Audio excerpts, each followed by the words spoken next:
Hello and welcome back. We are back in Australia from Germany. It's 2 days ago that we arrived and I still have a jet lag. I still don't really feel that good, but we will get over it. And we have 5 weeks until we leave for WA. So we really need to get to work. Not only our normal work, but also work at the car. Because we still don't have a canopy, we don't have a rooftop tent, we don't have an awning. Basically, it's just the car that we have yet, so we really need to get started.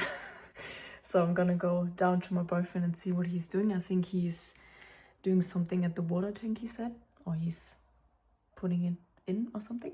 Yeah. So this is the current state we are working with. Just a tray at the back of the car. The car took 6 years to build, so we are super excited to now finally taking it camping. We also had a look at the first few prototypes of the toolboxes that will be later on going on the car.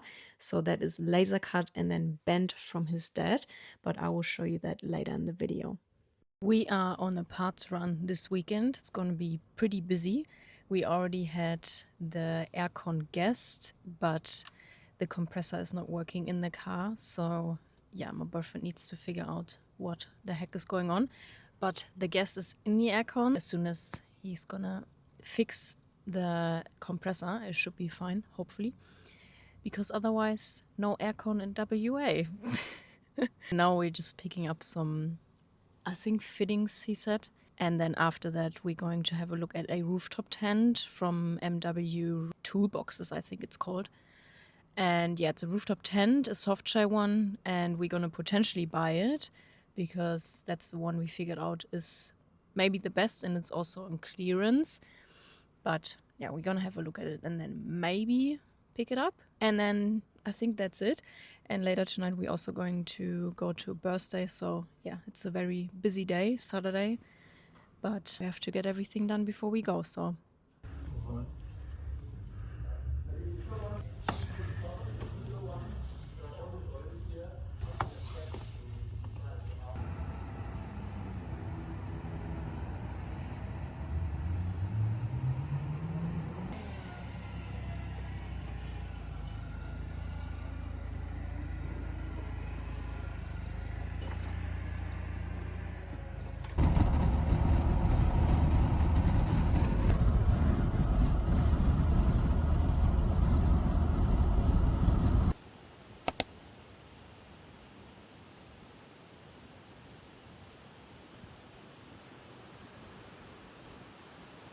Good morning, it's Sunday morning and we're gonna have a look at the rooftop tent now that we bought yesterday. We wanna have a look if everything's in there that we need, just to have a look at it and yeah, probably do 1 or 2 things to the car. We'll see what happens. But yeah, very excited to have a look at the rooftop tent. And yeah, I think the rest of the day I will probably just do some research about things that we still need to get. And yeah, we'll see. I also did a bit of shopping this week. I had a look for fans and I compared literally every single fan there is in Australia, and I ended up buying the one from Darchi from BSF. And yeah, I hope this one is good, but the reviews were quite good. And I've got my first ever Blundstone, hell yeah. And I also bought a little stool because the car is so high and yeah, I just need something to step on so I can actually reach into the fridge and everything, hopefully. That's the plan. I definitely need to wear in these Blundstones because they look way too new. Now that we bought the rooftop tent, we could actually figure out how big the canopy is going to be, because we want to have the rooftop tent sitting flat with the top of the car, so it's not in the sky like a skyscraper. So the canopy measurements will fit exactly the height of it. So the plan is to completely custom made the canopy. We also decided to go for a gazebo instead of an awning, just because we figured out that it will suit us just fine for this trip. And yeah, from there it was time to slowly start the welding for my boyfriend. So That is the water tank that he started with, and there was a lot more to come. All right, so since I last filmed, nothing happened, really. Everything takes a little bit longer with the canopy, but that's not a problem. We bought the rooftop tent last week, and the water tank is somewhat finished. I think my partner still needs to weld up the edges and stuff. And so that's going somewhere. And yeah, we had a look the other day for the rooftop tent. We are very happy with it. It looks really good. It's nice and spacious. I like the color of it. It's easy to pack up and down, but we also just done it once. So yeah, I guess we figured out as soon as we go if we actually like it. It's a bit hard to say before you really use it, I guess. We also both never slept in a rooftop tent. I always used to sleep in my car. The same goes for him. So yeah, we both slept in swags and in tents, but not in a rooftop tent. I guess it's pretty much the same, but you're so much more exposed to the wind on top of the car or on top of the canopy. I just wanted to show you where we roughly gonna go. We will be gone for 3 months, and yeah, we're just trying to figure out how to get there, because we want to start at the Bangles, and that's around 4,000 kilometers away from here. And we want to get there as fast as possible. And that has a few reasons that I'm going to explain now. Because it's winter now and we want to go to the Gib, or we want to do the Gib River Road, and we just want to see the north of WA. And since that's really only possible in winter, we will be too late if we're going to see lots of things on the way there. And we also both have seen the whole East Coast. I've done the East Coast, I think 3 or 4 times in the last 10 years. So I've seen heaps on the East Coast. He has seen heaps of the East Coast. We've both been to Alice, and we also been both to South Australia, both to Victoria. So yeah, I'm just trying to say we've seen quite a fair bit of Australia already, but not the area where we want to go now to. So we just want to make it as quick as possible up there and then explore that area, because otherwise everything is going to be too late in the year too if we wait longer.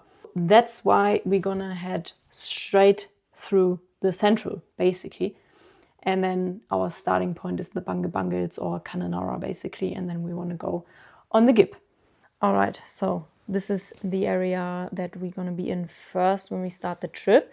So this is the Bangles. It is basically like a rock formation national park. And yeah, it looks very cool. We love to do that. And we also want to do Lake Argyle. And then we're going to start from Kununurra. This is going to be our starting point for the Gib River Road, which is this one. And this is around, I think, 700 kilometers of dirt road, very remote. Only, I think, 1 or 2 stations where you can get fuel, and I think 1 grocery store. You can't call it a grocery store.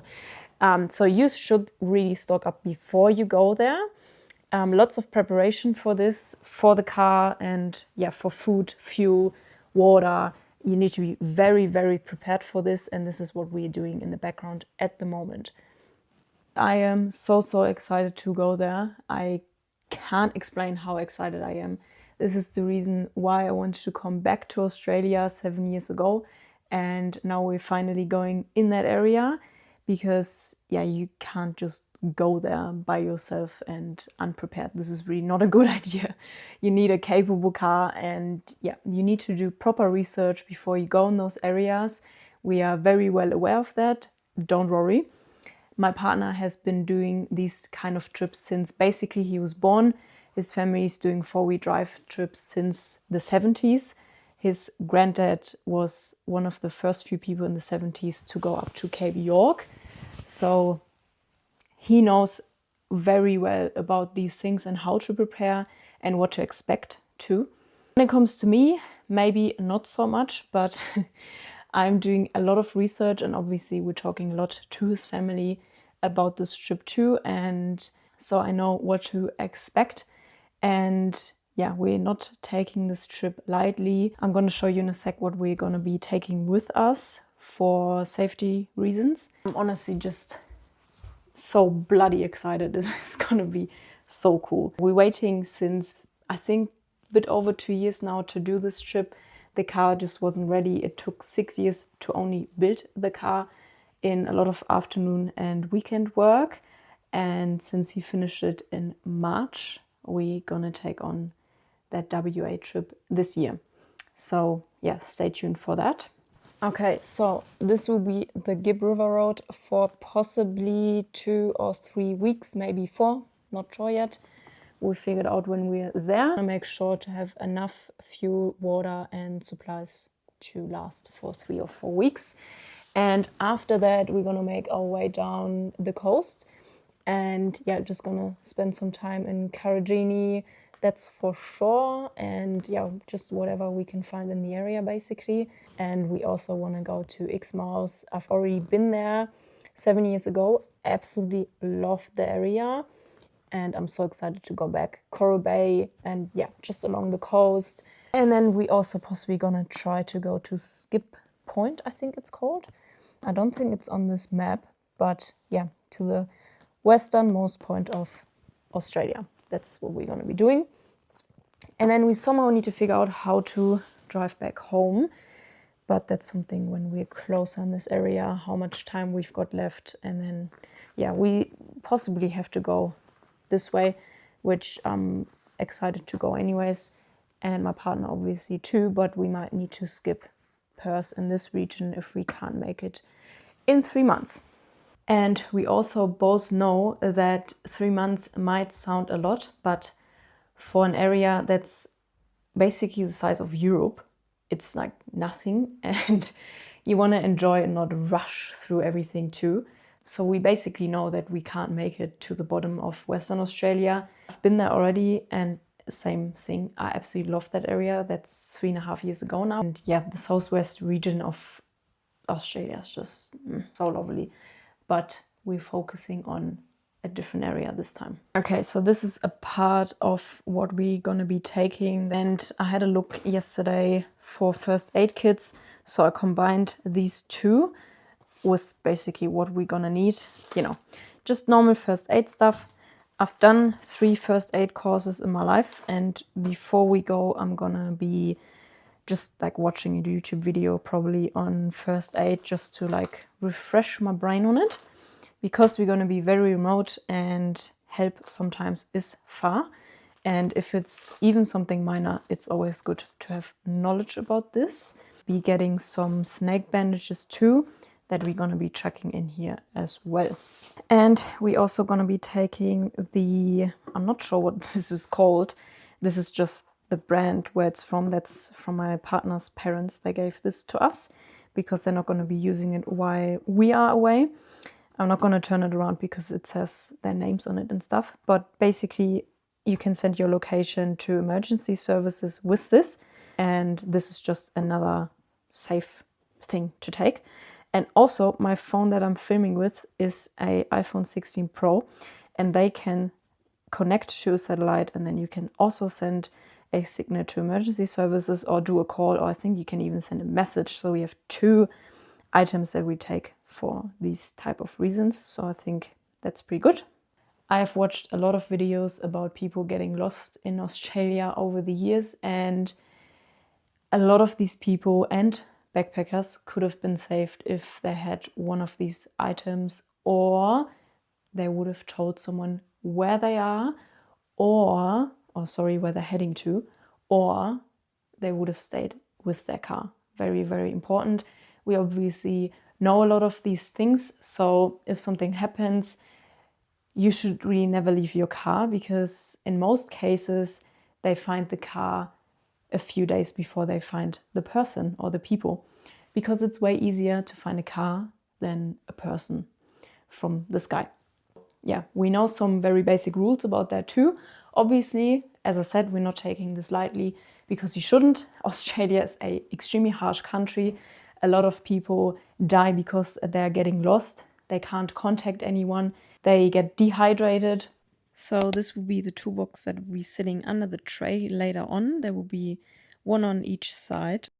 And even though it was still a few weeks ago until we would leave, I already did like a massive shop with all the dry food stuff, and just to get like a few things ticked off my list before we go, so I'm not in a rush later on when we're ready to leave. I think this is the biggest shop I've ever done in my life, and I'm out of breath because I'm sick. This was really exhausting. These are drawers from my boyfriend's dad that he had in his car, and we are going to put them into our Canopy, which is super handy because they just fit very good in there. And there it is, the Canopy. It got laser cut and bent from his dad, and yeah, it just was really cool to look at it and see something that's going to be sitting on the car later on. And the doors came on, and you know, everything just took place within a few weeks, and yeah, we were just stoked about it. The amount of work that went into building this canopy is just absolutely incredible to me, and it looks so good. I just came back home from work and we had the canopy powder coated today. So that's really exciting. I'm just gonna go down to the shed and have a look, and it should be only a few days until we leave. So it's finally all coming together, which is very cool. It is very cold at the moment, so I'm really looking forward to some warmer weather, that's for sure. But let's have a look at the canopy. Not gonna lie, I really love the look of this. I just like the black matte finish of it, and it honestly just looks so good. And it brings us one step closer to finish the whole project, which is really cool.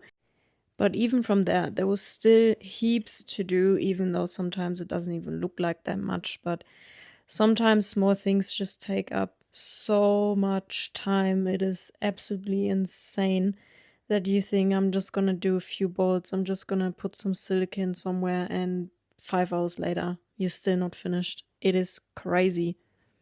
And also at that stage, we knew that we're not going to leave on time because, as I said, everything took longer. We knew that from the beginning. We are not in a rush. We are very flexible with our jobs as well. So that's very lucky on our side. But we still somewhat want to leave early July or mid-July, because otherwise, as I said earlier, it's just gonna get too late in the year. So we still try to get everything done on time. And yes, I'm just your average girly that has nothing to do with the build, but I'm the one that's gluing down the carpet and is doing some smaller girly jobs.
And then, all of a sudden, the canopy was on the car and we had the first look of it. And if you don't like the look of this, then I don't know what's wrong with you. And it is honestly just crazy to me that everything on this car is custom made. The car is basically custom made. The canopy is custom made, the jerry can holders. The tray is basically the only thing that's not custom made. and everything just fits perfectly. It is exactly how we wanted it. And we did a very last minute decision of taking an inverter just for my bread cutter. I know, I'm German, I need it. That's ridiculous. So here we got the side of the drawers and where the fridge is gonna sit. And we will have some plastic containers sitting on top of the drawers where our clothes will be in. And the drawers will basically are kitchen stuff. So that's the side of cooking. And then the other side is just storage. So there will be our gazebo and the table, chairs, and just all the things that don't fit on the other side, basically. This is where I would leave you, since we are just a few days out to leave. We are gonna start packing up now, and hopefully in 2 or 3 days time we are on the road to WA. I can't believe it. It took 5 weeks for the whole setup, 6 years for the car, and yeah, it's just super exciting that we are now ready to leave. It doesn't really set it into my mind yet, but I hope that will happen soon. But I would say I'll see you in the next video in WA. See you then.